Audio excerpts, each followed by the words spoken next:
So ito yung gagamitin natin guys, so, para madaling huminog yung yung langka. Yan, tutusok natin dun sa pinaka pinaka puno niya dito. Tatanggalin natin yan. Ito ay tangkay na yan. Itusok natin dun. Ito, tusok natin dyan.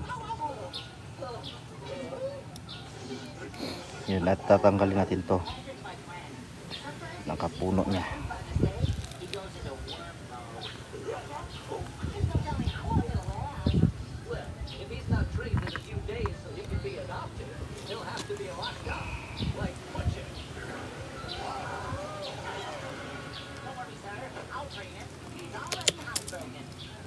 Yan. Pagkatapos ng tapos na natanggal, tutusok natin ito.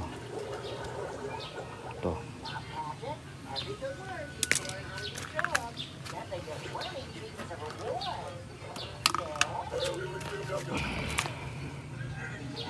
Tusok natin dito.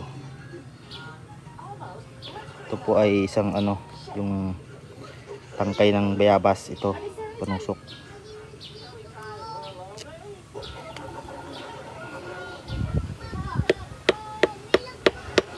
Yan.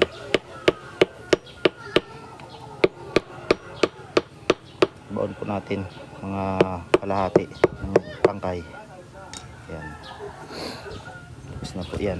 Ayan lang po. Yan.